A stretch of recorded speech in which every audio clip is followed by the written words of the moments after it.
Welcome to this presentation on carbohydrate counting in type 1 diabetes provided by the Edinburgh Centre for Endocrinology and Diabetes.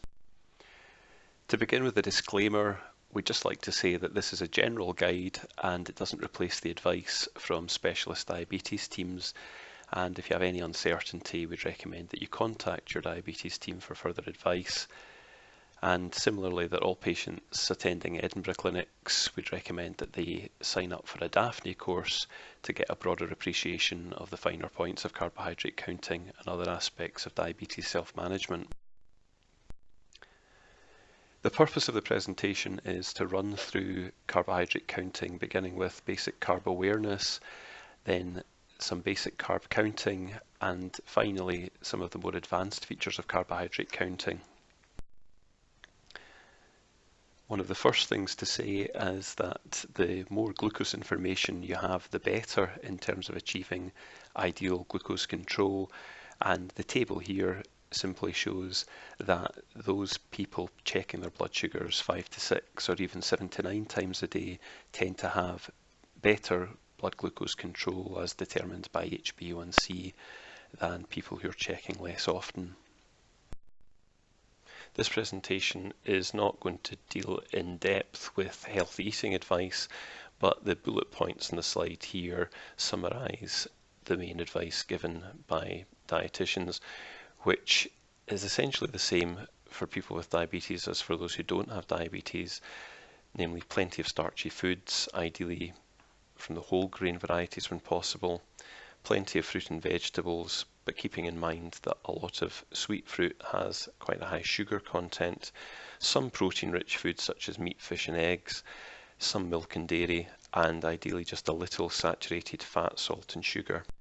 The Eat Well plate provides guidance on the rough proportions of different food types which constitute a healthy diet, with a focus on fruit and vegetables and bread, rice, potatoes, pastas and other starchy foods.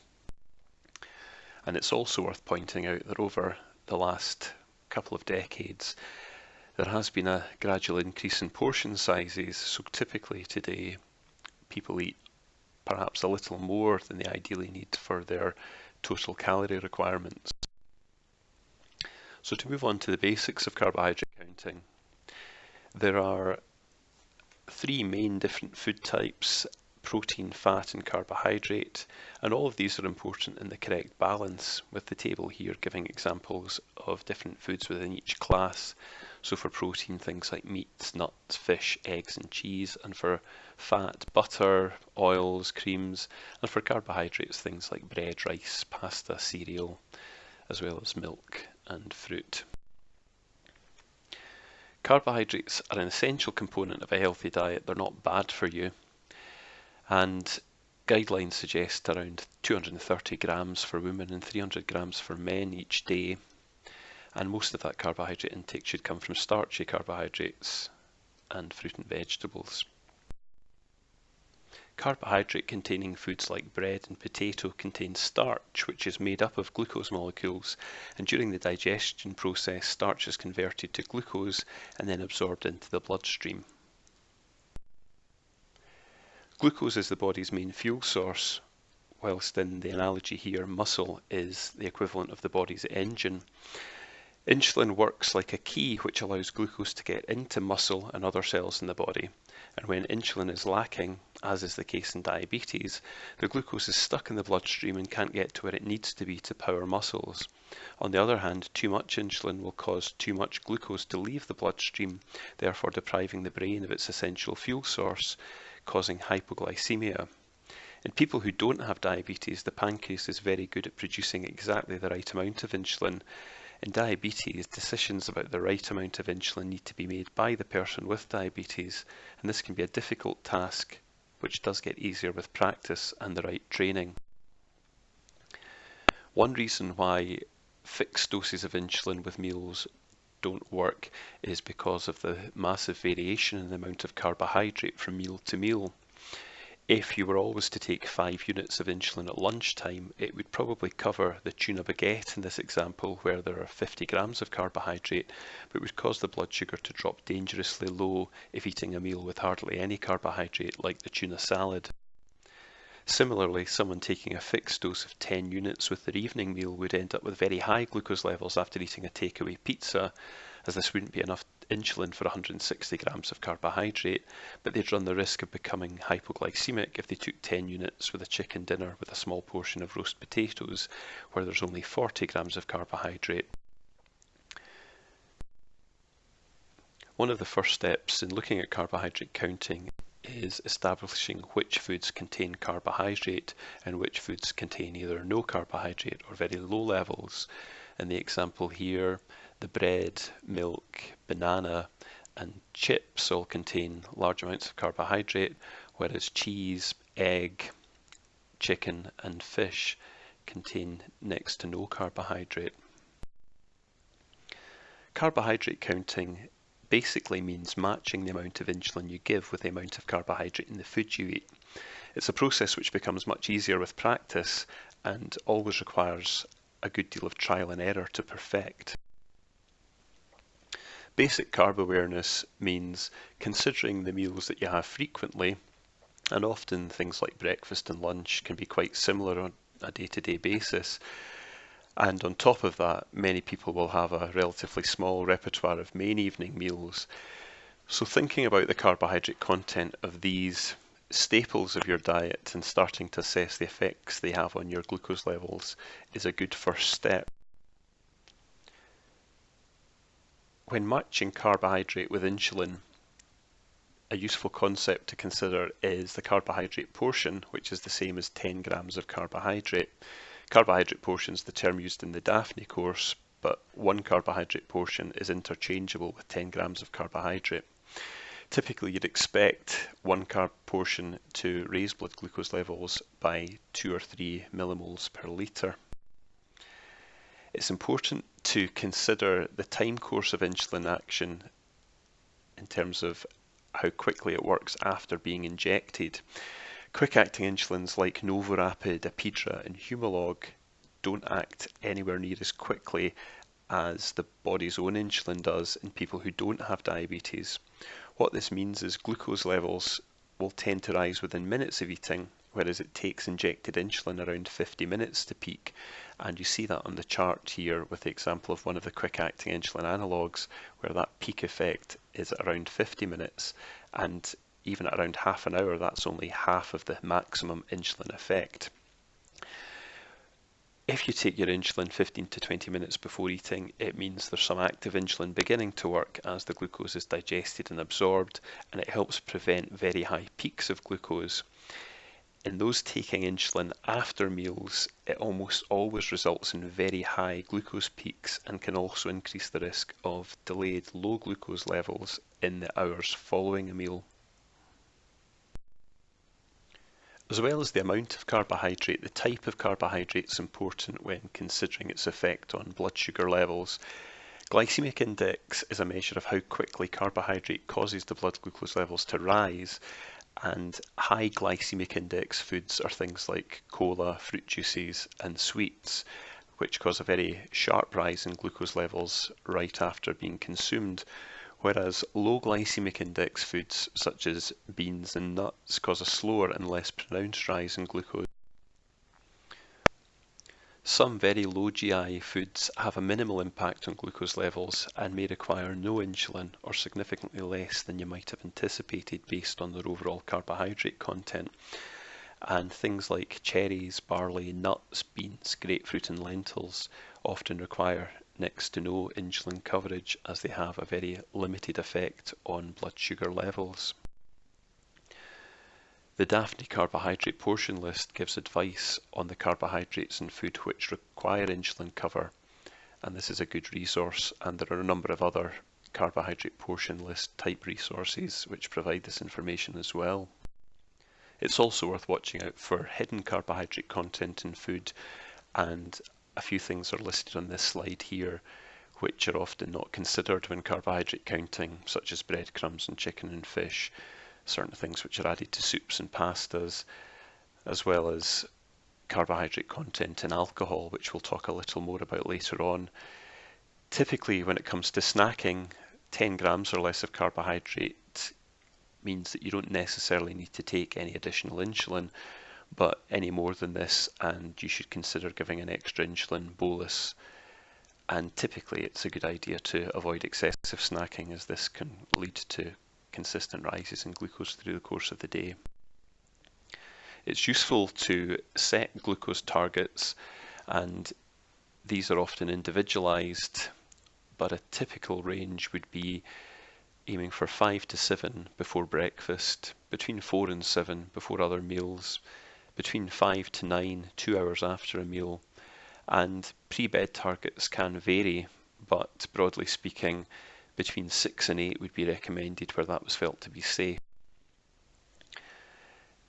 The best way to achieve these glucose targets is by increasing your experience with carbohydrate counting, testing blood glucose levels regularly, or where it's available, considering continuous glucose monitoring, regular use of correction factor, which we'll talk a little more about later, and also frequently looking at patterns in your own glucose levels and adjusting your insulin regimen accordingly. And one of the best ways to do this is to sign up to ECED, which is a way of displaying all of your results on computer, and it's an excellent way of being able to pick up patterns. And as mentioned before, the Daphne course is extremely good at helping people in gaining confidence in the self-management of their diabetes. Glucose targets are important because, to begin with, they make people feel better when glucose is not far too high or frequently too low. There's a much lower risk of diabetes complications when glucose targets are met, and there's also long-term benefit in terms of a reduced risk of cardiovascular disease. So moving now to beyond the basics, and it's fair to say that diabetes is difficult but gets easier with practice. There's a lot of information on this slide, but this outlines some, and probably not all, the factors which can result in variation in glucose levels, which can often seem quite overwhelming. The first category here is carbohydrate in food, and the glucose levels can be affected by how accurate carbohydrate counting is, and also, as mentioned before, the glycemic index of different types of food. As well as carbohydrate, the amount of fat and protein in food can have an effect, because fat and protein slow stomach emptying, meaning that there's a more gradual rise in glucose levels which can be prolonged, and very fatty meals can also reduce glucose disposal into muscle, meaning that insulin's having less of an effect than it usually would. There are a number of counter-regulatory hormones, and these are things like cortisol and growth hormone, which are designed to keep the blood glucose levels up. And those increase after hypoglycemia, but they also increase with stress and illness, and also between 2 and 3 o'clock in the morning and first thing in the morning in people who are prone to the dawn phenomenon, which can also make it tricky to control blood sugars overnight. Many women find the menstrual cycle can affect their glucose levels in the days leading up to a period, and this is certainly something to look out for and consider making adjustments at the relevant points in the month. There are a number of insulin factors. Injection sites are very important, and it's incredibly useful to ensure that those are being rotated and not injected into the same place all the time. And in those people using insulin pumps, that the giving set is changed on a regular basis, as glucose levels do tend to rise if it's not changed every 3 days or so. Most insulins have a degree of variability, meaning that taking the same amount every single day doesn't necessarily result in the same effect. And that's why often we'd recommend twice daily background insulins to try and even out that variability.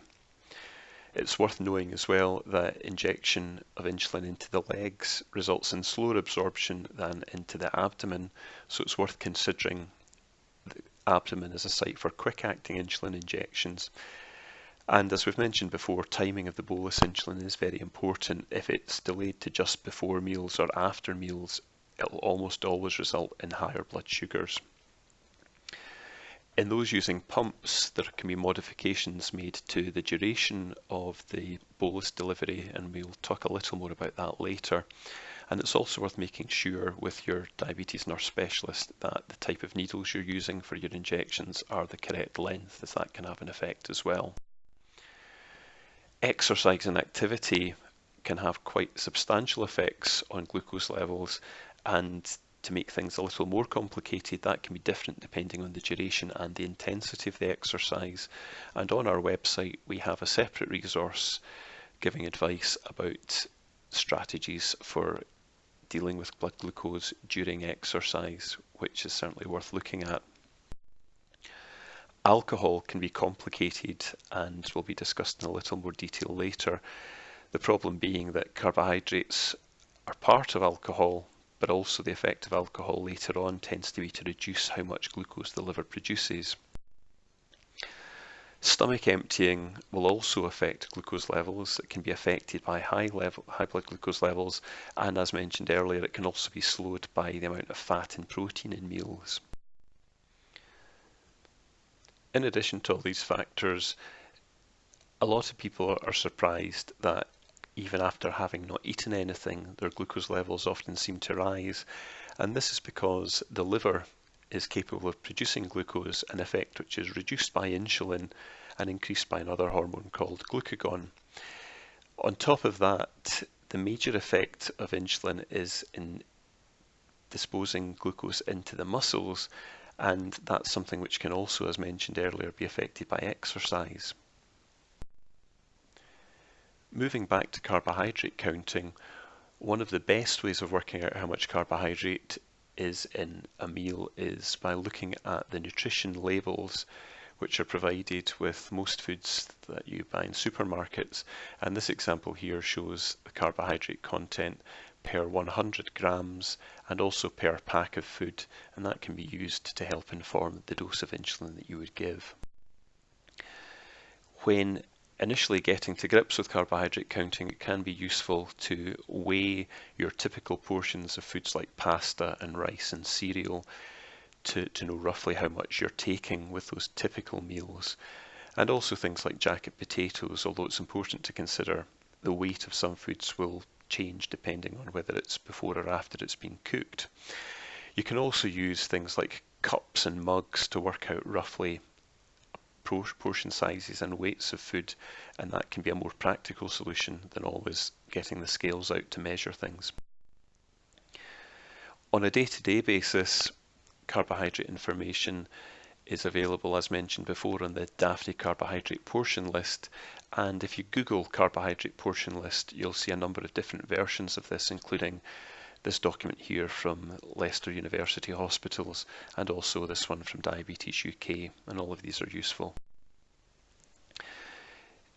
Something which many people find invaluable is Carbs and Cals, which comes either as a book but also as an Android and iPhone app, and this includes pictures of pretty much any type of food you can imagine in different portion sizes and gives clear information about the carbohydrate and calorie content. Once you've started to get to grips with the amount of carbohydrate in different types of foods, you can move on to converting that knowledge into selecting the appropriate dose. This is the insulin to carbohydrate ratio. And before moving on to that, one of the first steps is to make sure that your background insulin cover is appropriate, because if you're on too little or too much background insulin, it can make working out the amount of insulin to take with meals quite tricky. Information on how to do this is included in our 10 Steps to Improve Control in Type 1 Diabetes booklet, which is available on the website. Getting the dose of background insulin correct can often help avoid weight gain and hypoglycemia, and although there are no rules which apply to everybody, typically you'd expect less than 50% of a total daily dose of insulin to be background insulin. The insulin to carb ratio is the amount of insulin to take for any given amount of carbohydrate. So for example, 1 unit for 10 grams of carbohydrate, which is the same as 1 unit for 1 carbohydrate portion. The ratio is different between individuals and can actually be different in the same person at different times of the day. So often more insulin is required first thing in the morning than later on in the day. When it comes to first working out what your insulin to carbohydrate ratio is, we'd often employ the rule of 500, which means taking your total daily insulin dose, that is all your quick acting and all your background insulin, and dividing that into 500. So as an example, if you typically take 24 units of background insulin like Lantus and around 26 units of quick acting insulin like Novorapid, then your total daily dose would be 50. So 500 divided by 50 gives you an insulin to carbohydrate ratio of 10. So 1 unit of insulin for every 10 grams of carbohydrate you consume. There's a ready reckoner for this provided in our 10 Steps to Improve Control booklet, which gives approximate insulin to carbohydrate ratios based on different total daily insulin doses. And on top of that, you can also approximate your insulin to carbohydrate ratio based on your weight. So if you found that there was quite a marked discrepancy between the suggested insulin to carbohydrate ratio based on your dose and your weight, you might want to think about things a little more carefully. Typically, the higher someone's weight, the more insulin they require to cover carbohydrate. As with everything in type 1 diabetes, working out the insulin to carbohydrate ratio does require some trial and error, and it's important to regularly assess blood glucose levels, including we would recommend 2 hours after meals on occasion to work out whether your insulin to carbohydrate ratio is correct. Ideally, most of the time, a glucose 2 hours after eating shouldn't be much more than 2 millimoles per litre higher than it was before the meal. Insulin to carbohydrate ratio, however, isn't written in stone forever. Things change. If people lose or gain weight, doing more or less exercise, this can change over time. And it's worth carefully considering whether adjustment's required. And a few things may suggest this, such as requiring 2 or 3 daily correction doses that total more than 8% of your total daily dose of insulin. Or if you're having to give correction doses at the same time of day on a consistent basis, or you're finding that your 2-hour post-meal glucose level is consistently above your target, or indeed below your target, in which case you may need to reduce the amount of insulin you're giving. If it looks like you need to adjust your insulin to carbohydrate ratio, we'd recommend doing the following. So if you're starting with a ratio of 1 unit for 10 grams, but finding your glucose levels are consistently too high after meals, consider changing to 1 unit for 8 grams and then reassess over the following week. So in practice, that first change would mean that a meal with 80 grams of carbohydrate would be covered with 10 units of insulin rather than 8 units previously. On the other hand, if your insulin to carbohydrate ratio is 1 to 10 but you're consistently having lows after meals, you should consider changing to a 1 to 12 ratio and reassessing. So in practice, that second change would mean a meal with 60 grams of carbohydrate would be covered with 5 units of insulin rather than 6 units previously. And we'd always recommend small changes left for a few days at a time to allow any effect to settle in before making a further change. The correction factor is important. This is the amount of blood glucose lowering you would expect giving 1 unit of insulin. And it gives you the opportunity to correct down a high blood glucose level. If you start with a high glucose value and you only give insulin to cover the carbohydrates in your next meal, it's likely your glucose levels will remain high over the next few hours. You can also give correction doses even if you don't plan to eat, but it's important in that situation to avoid insulin stacking, which is giving extra insulin doses before your last insulin dose is peaked and taken its full effect. If you're stacking up insulin doses like that, you do run the risk of hypoglycemia. Typically, correction factors are given at meal times, and the aim would be to get the glucose down to a target, normally 6 or 7. Working out the correction factor starts with the rule of 100, which is taking your total daily dose of insulin and dividing it into 100. So if you are taking a total dose of 50 units per day, combining your quick-acting and long-acting insulin, that would be 100 divided by 50, giving a correction factor of 2. That is, 1 unit would be expected to lower your glucose by 2. Once you have selected a correction factor, it's important to ensure this is effective, and if not, then to consider adjusting it. Before doing that, it's always worthwhile, as with the insulin to carbohydrate ratio, making sure your background insulin is appropriate, and that can be done by monitoring your blood glucose, or where the opportunity presents itself, by continuous glucose monitoring. And working out how to optimize your background insulin is covered in more detail in our guide to improving control in type 1 diabetes, which, as mentioned before, is available on the website. If your correction factor is consistently failing to get your next glucose level down to target, it may need adjusted. And so if initially the estimation was 1 unit lowering 2, that may need to change to 1 unit lowers 1.5.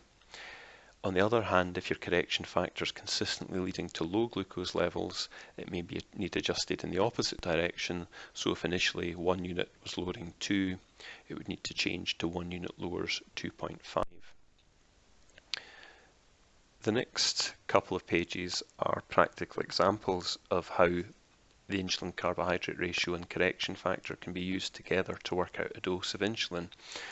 So in this example here, we have a chicken and noodle stir fry, which has an estimated 40 grams of carbohydrate. The blood glucose level at the start is 12. This person's insulin to carbohydrate ratio is 1 to 10.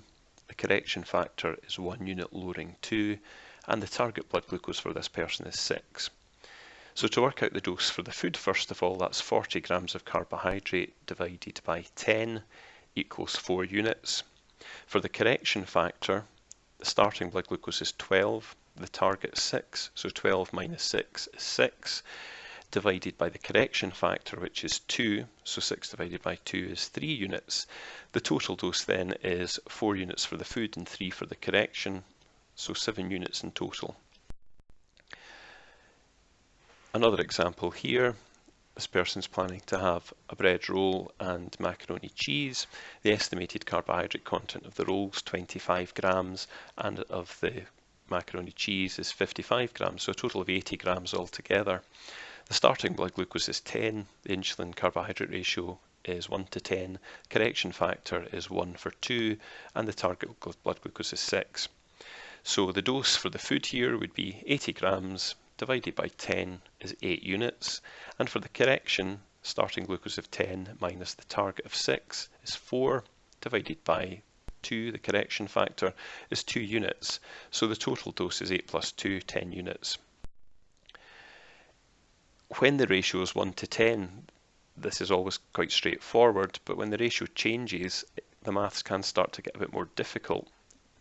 And even when the ratio is 1 to 10, people often find that using smart meters or apps can help make this all a lot more straightforward. So things like the Freestyle Insulinks, the Accucheck Aviva, and the Dario app and glucose monitor will allow you to input how much carbohydrate you're going to take, and it already knows what your insulin to carbohydrate ratio and correction factors are, and it'll take your blood glucose result and suggest a dose to you based on all of that. And if you're interested in using one of these devices, please get in touch with your diabetes team.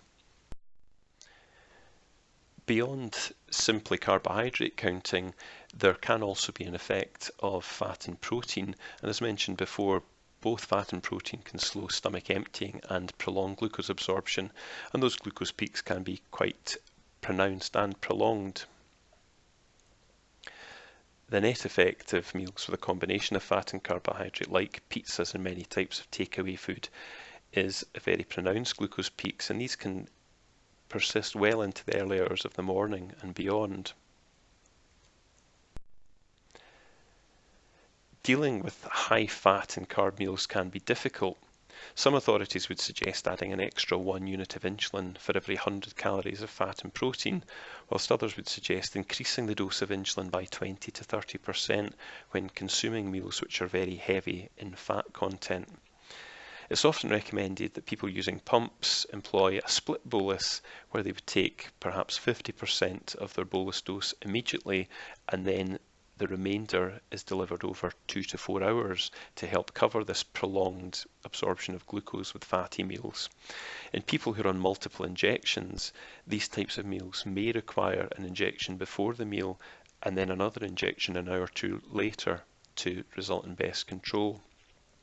If you find certain meals are resulting in prolonged spells of high glucose, you may wish to carefully introduce some of these principles or to discuss this with your diabetes team to see if it would be appropriate for you. Perfecting the dose of insulin with the evening meal is likely to result in big improvements in overall control, as overnight is one spell where, when you're asleep, you're not checking your blood sugars, you're not employing correction factors, so going to bed with a high glucose is likely to mean waking up with a high glucose.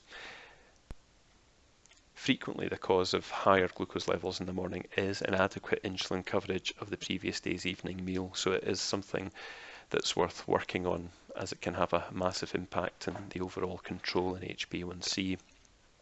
The figure here simply shows the effect of a meal with a big fat and carbohydrate content resulting in this delayed and prolonged peak. Alcohol is another situation which can be tricky. It can cause severe hypoglycemia, so it's always very important when consuming alcohol to be careful and check blood glucose levels frequently.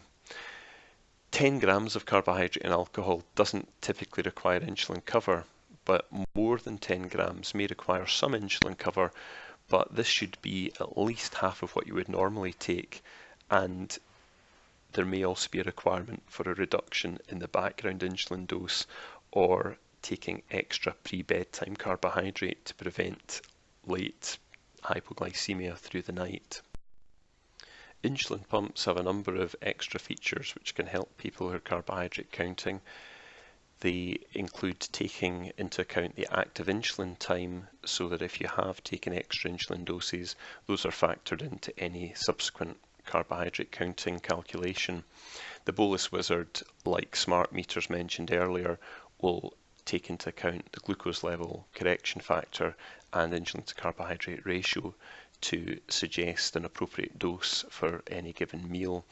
And also, as mentioned before, the ability to give dual waves of bolus insulin can help cover the difficulties you'd encounter when having a high fat, high carbohydrate meal. Pumps will also work out reverse corrections, so that if you start with a lower glucose level, they will cut a little bit of the insulin dose off to help avoid hypoglycemia.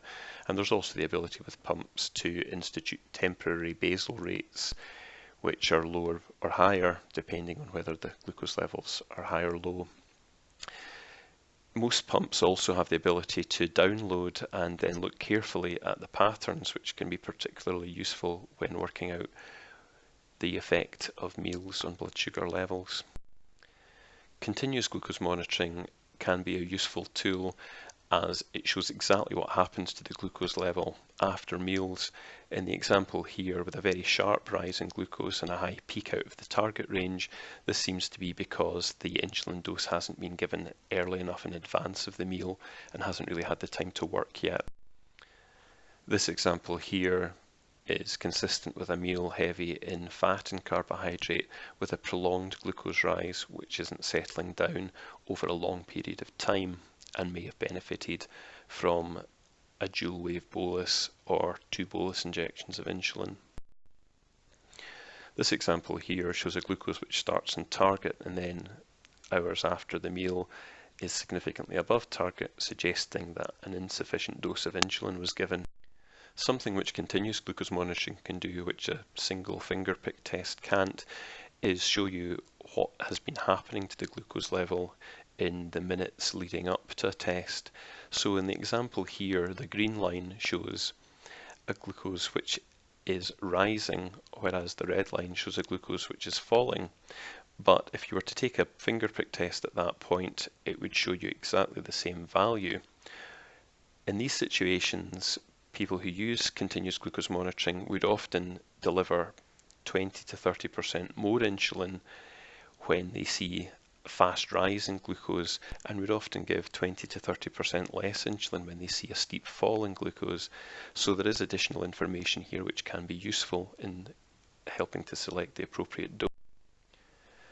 Other recommended sources of information on carbohydrate counting include the Improving Control in Type 1 Diabetes section on our website, which includes links to the AccuCheck carbohydrate counting tool, the Bournemouth Diabetes and Endocrine Centre's online carbohydrate counting course, And we also have further information on Daphne, which, as mentioned before, we highly recommend to anybody with type 1 diabetes attending our clinics.